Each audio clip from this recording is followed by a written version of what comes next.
Our speaker is Jennifer JAVORNIK, who is Vice President of Partnerships and Business Development for Filament Games, which is a video game studio that specializes in digital games, simulations, VR and AR experiences for impact. She's also a founding member and former executive director of the Wisconsin Games Alliance. Today, Jennifer will tell us how Filament Games increases efficacy and engagement in learning through digital learning games, simulations, virtual, and augmented reality. She is planning some interactive activities for the children in the audience, too. We look forward to your presentation, Jennifer, and we've made a contribution to the Rotary International Polio Plus Fund as a way to say thanks for speaking with us today. I also wanted to mention that we'll have Q&A with our speaker at the end as time allows, but please wait for the microphone if you've got a question. All right, so let's welcome Jennifer to our program. Thank you. Looking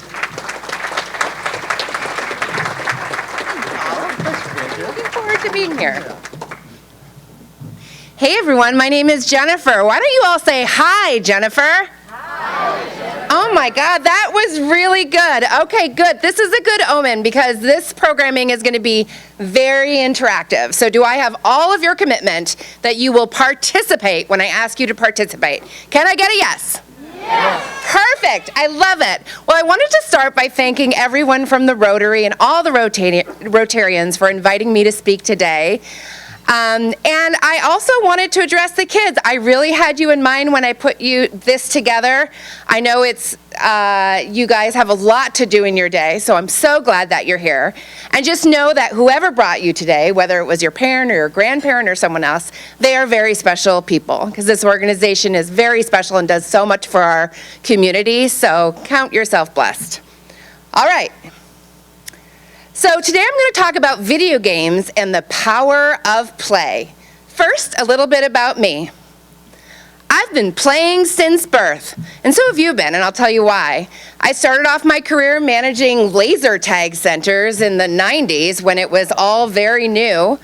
I'm an executive at a video game studio for positive impact, that's Filament Games. I am a volunteer co-chair of the Madison chapter of Box of Balloons, which I absolutely love doing. And I'm a retired professional improviser, which I did for a long time in Madison. If I'm someone you're like, I think I know her, you probably saw me on stage, and I have no idea what I did. So just keep that in mind. You always knew how to play too, and I'm going to prove this to you. So raise your hand if you're someone who's had babies. Children. Okay, I assume most people, adults here. And keep your hand raised if you are a child, but you remember being in the house when maybe one of your siblings was born, or anything like that, maybe an aunt, you've been around babies. Okay, that's pretty good. So keep your hand raised. Anyone here who's been a baby? Anyone? Okay, guys, we have some aliens in the audience because there's some people who did not. That's okay. Well, we're coming for you afterwards. So of everyone who's either been a baby or been around babies, did your baby go to school to learn how to put their toes in their mouths? Did they get formal training in that? Anyone go to peekaboo school or anything like that? No? They just kind of knew how it happened? It's amazing when researchers look at what babies can do. They kind of are born being able to cry. Most babies are able to suck food. And babies are born with the ability to play. So it's in all of us. Unfortunately, sometimes as people grow up, they forget that it's really just part of being human.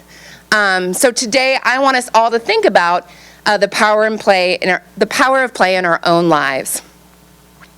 So play brings us so much.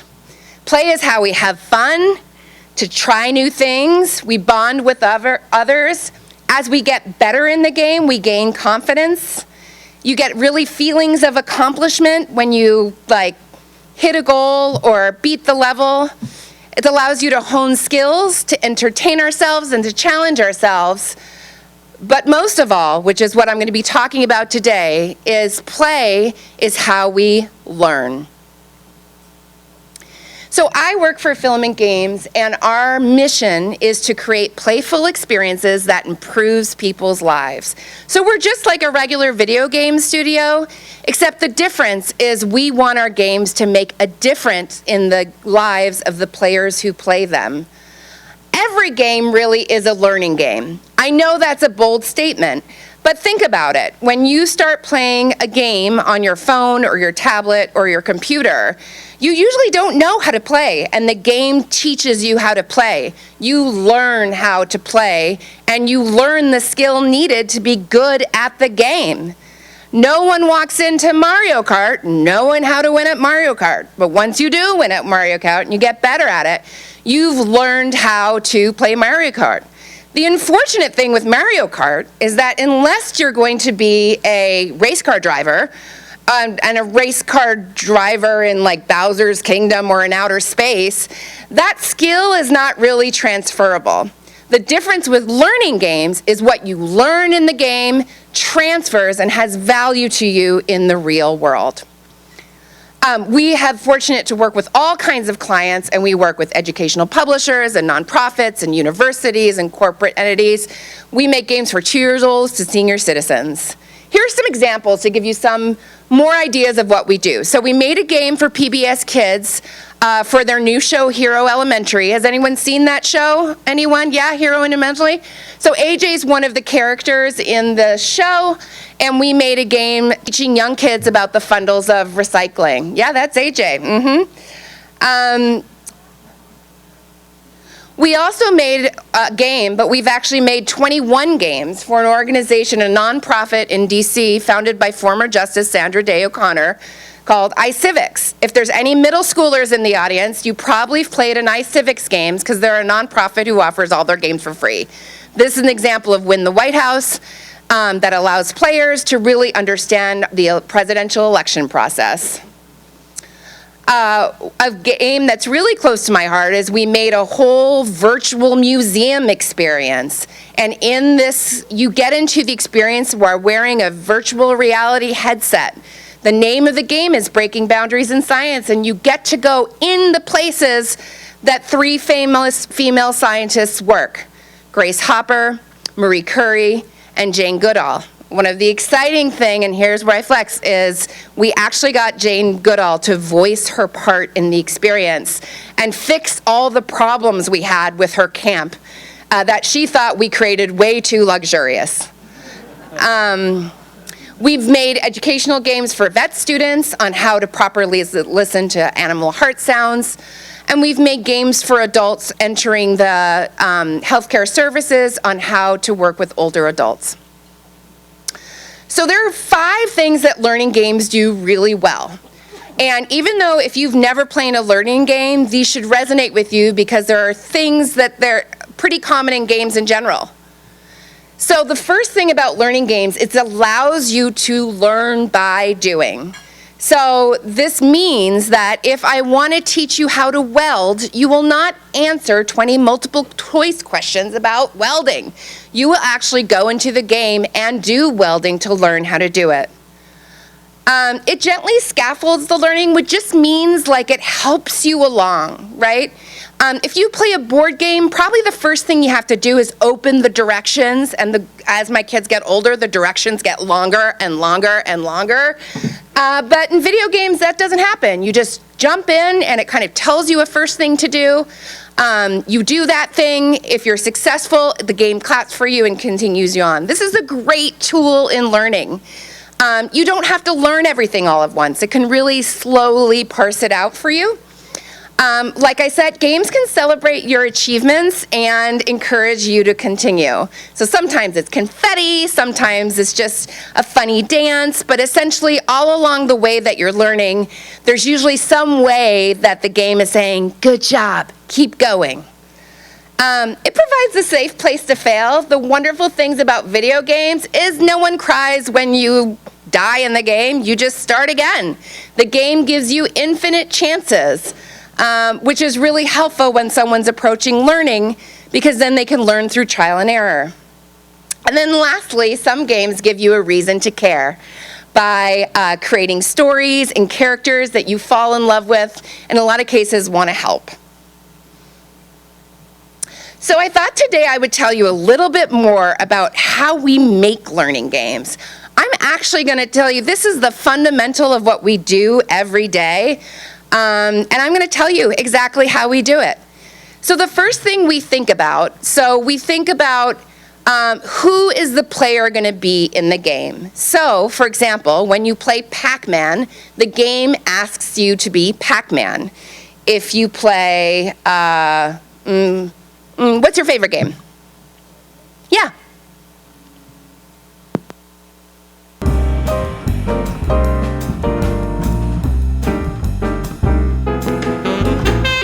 Oh God, I'm so loud. Oh, here we are. Okay. It is. Oh, yeah, I don't have to speak. Now you're going to get my late night TV voice. Yeah, so in terms of identity, so the great thing about learning games is we can allow you to step into the role of someone who's already great at what we're trying to teach you. So if you're a game and we're going to, in the game about learning about the presidential election, we actually let you step into the role of a presidential candidate so that you can learn what it's like and learn what it's like for that first-person perspective. Let's say if we made a game about animal science, we might ask you to go into the role of a veterinarian. So what learning games show you is that by stepping into that role, it actually gives you new perspectives and newfound confidence. So maybe if you're someone who identifies as not really good at math, but then you're asked in the game to be in the role of a math teacher or mathematician, you might start thinking differently about your own identity. The second thing we do is we look at the learning material and we think about verbs, because games are all about doing. So essentially, for my example about learning how to weld, the main verb in learning how to weld is to weld, so we would have you weld in the game. Same thing that if the verb is to understand how fractions work, we would do work specifically that would help you understand fractions. And the last thing in learning games is we think about systems. So we think about all the different parts that make up the learning. So have you ever watched, or any kids in the audience, where your parents are like blown away that you're playing a game that's so complicated with so many different features, and your parents are like, oh, how do you know how to do that? Well, I guarantee you didn't understand all those components of the game the first time you played. Like I said before, it gave you one component, got you really good at that, and then added more. That's really helpful when we're creating learning games. So for example, if we want to teach you about the human biology and how the body works, we would slowly maybe first start with one of your organs or one of your major bodily systems, and once you understand that, we can add more until you understand the entire body. Ladies and gentlemen, and everyone in the room, it is now your turn to be a game designer. So I am guaranteed that you guys are going to be able to come up with something really good.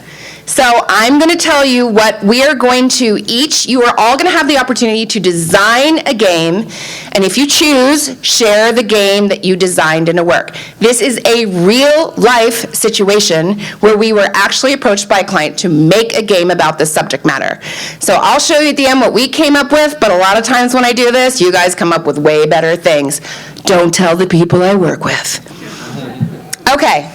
So the objective of this game is you want the player to learn that animals have external structures that function to support survival and behavior. That's super complicated. Let me break it down.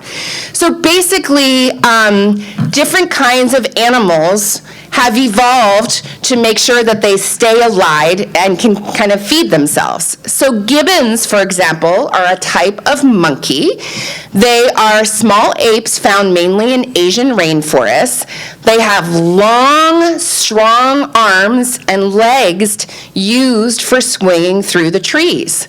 And kind of as they've evolved as a species, they've evolved with long arms and long legs so they can go very quickly between the trees and successfully stay on top of the canopy so they don't get attacked by ground animals. Elephants have large tusks to protect their trunk. Tusks are actually extra hard teeth. Tusks can also be used to fight other animals or to move objects. Keep that one in mind. The third one is turtles. Turtles are born with hard shells to protect them. So they might move slow, but they have this protection. Their shells grow as they get older. So this is your chance. I want you to turn to the people next to you or the people at your table and think about what would be, in 1 or 2 sentences, your games where you would teach kids about the fact that different animals have different characteristics to help them survive, featuring the gibbon, the elephant, and the turtle. Go. You got it.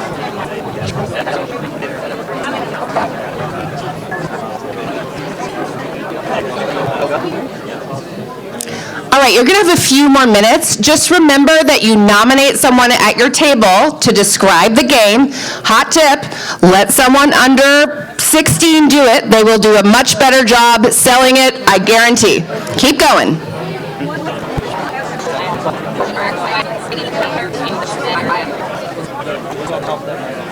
All right, you got 1 minute to wrap up your final thoughts.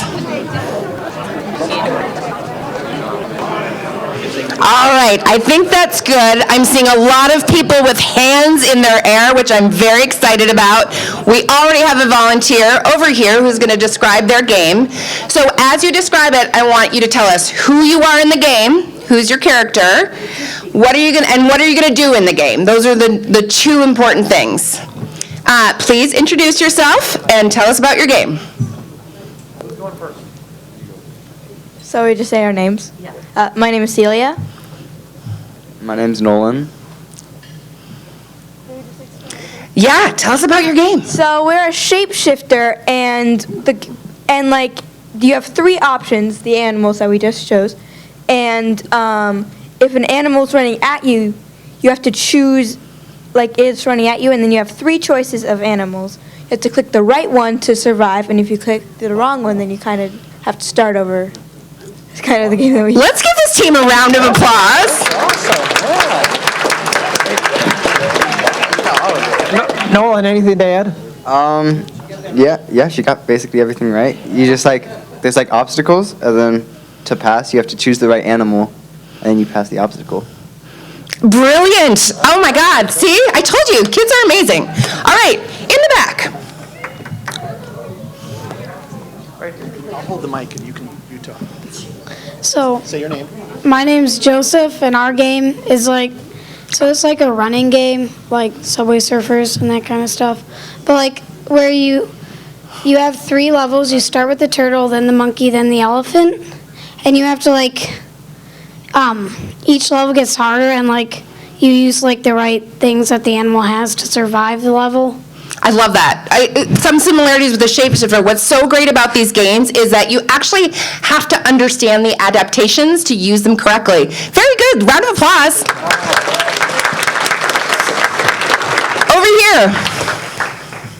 My name is Jeffrey, and the game that I created is basically your character is where you have to survive in a forest, and you have to find the animal DNA to change into that animal, and then you have to survive against all the other animals that are trying to attack you, basically. Yes, another survival game. That's such a great genre. Let's give them a round of applause. All right, we're going to take 2 more. Who's next? Right here. And then we'll get the table in the back. They've been... My name is Josh. Hi, Josh. I thought of a game where it's so you start as an elephant. You can go into every level you can switch into a monkey or a tortoise or the turtle, and it's kind of like Slither.io. Oh, yeah. Where it's like the more dots you collect, the more levels you get in. And if you like touch another elephant or anything, if you're at a higher level, you consume their levels. If you're at a lower level, you have to go back to the lobby and restart. Cool, I love it. Very competitive game. I like it. Round of applause. Okay, I'm sorry. I'm going to be here after, so if you want to come up and pitch me your game design, I want to hear it. But here's going to be our last team in the back. Okay, say your name. My name is Nora. Hi, Nora. My game is you're the monkey, and you're gonna learn how to do the monkey bars. Oh, cute. I love it. Super age appropriate. Thank you. Round of applause. Let's give all of our game designers a round of applause. Well, listen, that was really awesome and inspiring. What I love about being in video games is it actually combines art with science. So in our studio, we have game designers, which is who comes up with the game. We have game artists who illustrate and animate the game. We have visual interaction designers who think about how to lay everything out so it's intuitive. But then we also have really technical people. We have game engineers who do all the programming in the background. We have sound engineers who incorporate all of the voices of the characters, as well as compose original music for the scores of our games. And then we have very process-driven people who do quality assurance and project management / production to keep us all on track. So if you are someone who either is creative or is more STEM-oriented, there's probably a role for you in video games if that's what you're interested in, and I'm happy to talk to any of you after this presentation. So I have a few final thoughts. Oh, wait, not final thoughts. I'm going to show you what we made. Okay, so the game we made is called Morphe. I have to say, I was like, have these children played our game? I don't know. In Morphe, you're an amorphous being. It's a game that we created for the Smithsonian in DC, their Science Education Center. And as Morphe, it's a platformer-style game, which means you're going to run through different environments. I think this game has 16 different environments. This is the jungle environment. And this is some video taken right at the beginning of the game where you've already met the gibbon. The gibbon has told you all about what they're really good at. And if you see in the top of the game, you've collected the gibbon's legs. So let's see what happens to Morphe. All right, so Morphe's trying to get on that vine, didn't work. Gonna try again. Nope, couldn't do it. Then the player thinks, oh, what can I do to be able to cross this level? I'll use the gibbon arms. And there they go. These are my final thoughts. I thought one thing I could leave all of you as people who play games or people who are parenting or grandparenting people who make games is how to pick great video games. Obviously, I would love for you to all play all of Filament's games, but I'm even talking about games you just play for fun that aren't necessarily educational. My number one hot tip is to focus on games that are based on skill and not only luck. And the kids might know more about this than some of the adults, but there's some games that are really dependent on like loot boxes or different like pulls to try to get stuff in the game. And a lot of times, like while it seems random, it's not. The game actually, I hate to tell you, knows where you are in the game and kind of decides what they should give you in that game. So if you're looking at games, definitely look at games that are focused on skills. They're more fair and they're a better use of your time, in my opinion.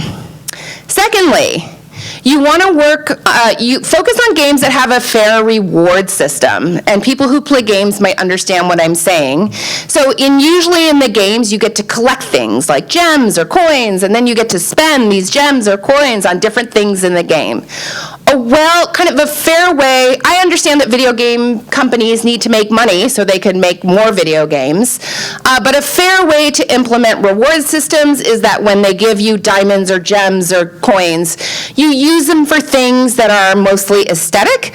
So you can go into the game and buy things to make your avatar look cuter or buy a different background. But literally in well-designed games, especially for kids, I feel really passionate that you shouldn't be able to pay to improve your skill in the game. So if you're playing a game where the only way that you're going to be able to progress is if you spend money on James to do it, they're getting you there. So really think about reward systems, and they're fair if they're only kind of cosmetic or nice to haves and not needs to haves. And then lastly, I'm going to say that find games that align with your values. This is a big topic that I encourage you to talk about with your parent or grandparent who's here today. Video games, a lot of time is spent in a lot of video games, and you just want to make sure that they're games that kind of align with what you believe in, what your family believes in, and until, of course, you are mature enough to know the difference between a game and reality. And my number one advice is keep playing. Don't be one of those old people who stops playing. Whether it's Wordle or Spelling Bee or golf or any way, find ways to keep playful because it's we're all born as players, and it's something that I hope all of you will keep till the end. Thank you.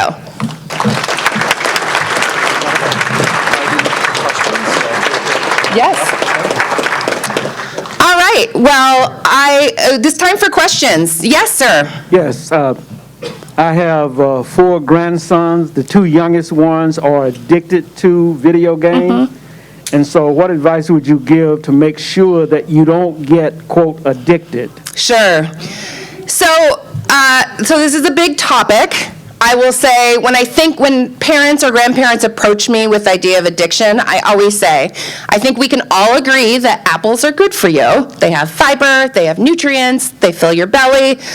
But if someone was like, I'm just going to eat apples all day and that's the only thing I'm going to do, that would be not such a good choice. So I feel that way about video games is that they are great. I am for them. I am on the side of well-made games.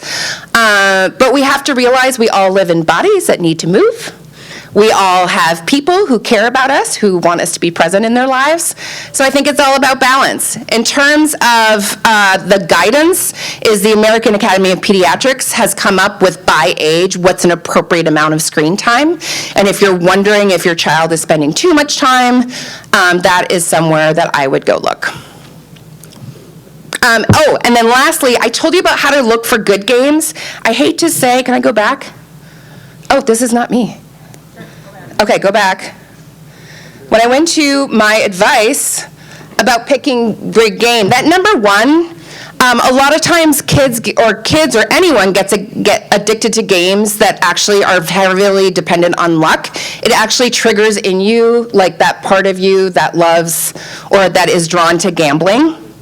So that is like one of the places you're going to want to look for when you understand the game. I think the other thing we all have responsibility to do as parents is if this is something your kids are interested in, you should approach it like any other interest. Ask questions, ask them why they like it.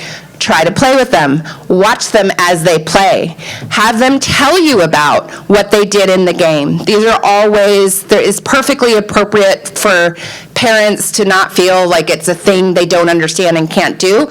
You don't even have to do it. You just have to listen and ask good questions, which I know as Rotarians you're all very good at doing. Any other questions? Hi, thank you so much for presenting. Can you talk a little bit about the career paths available in games and maybe in tech in a larger sense that are not necessarily technical or development based? Yes, absolutely. That's such a great question. When you think about games, I kind of said they are creative and they're also technical. So game designers are people who usually love playing games and have great creative ideas on how to design games. My best advice to you, if you're sitting here today and you're saying, oh, I want to be a game designer. Here's my hot tips on what you should do right away. You should play games, but you should play a lot of different kinds of games. I feel like a lot of people at this age find a game and they just want to play that one. If you're thinking like a game designer, you have to be able to design puzzle games, narrative-based games, RPGs, so get a lot of variety. Secondly, is don't only pick video games, pick also board games. They have different kinds of mechanics. A lot of times the strategy-based games and board games are really good to inform video games. Lastly, and this one you might tell me, I can't do that. You can do it. Go start making your own games. Now, if you're a coder, great, go make them. But if not, I know everyone here knows how to operate scissors and glue and tape. Pick an old board game you have at home, or go to Goodwill and get an old game. Cover it up in construction paper, and start thinking about what you can do with that board. Use the pieces if you want. Use clay to make your own pieces. If there's cards, cut up paper and make the cards. That is actually the best thing to do to start thinking like a game designer. And I know just based on today, you're going to come up with great ideas. The other start of video games is actually art. We do games in 2D and 3D art. And the way you start at your age to become an artist in a video game is draw as much as you can. Use pencils, markers, crayons. Come up with your original ideas. Look at characters that you love in video games and try to recreate them. Watch tutorials or read books on how to develop your art skills. And it's like, now's the time to do it. When you get to the age that's appropriate, you can start downloading some software on your iPad or your computer to start doing digital art. But every great digital art started with paper and pencils. We have time for one more question. I'm here. Hello, thank you for your presentation. Are the games that you design meant to be played on a computer, or are they some on like gaming systems like Nintendo and those? Yeah. So at Filament Games, we are mostly making games to be played in schools or at home or in corporate settings, so we tend to not touch consoles. We make games for computers, tablets, phones, virtual reality devices, augmented reality devices, and we actually do work too with custom toys like Osmo, where we did some of their games. Well, I think that's it. That you guys are so much fun. Thanks you so much for having me. I will stay up here afterwards if anyone wants to come say hi. I love meeting new people. Thank you. Thank you, Jennifer. Yeah. Incredible. Good.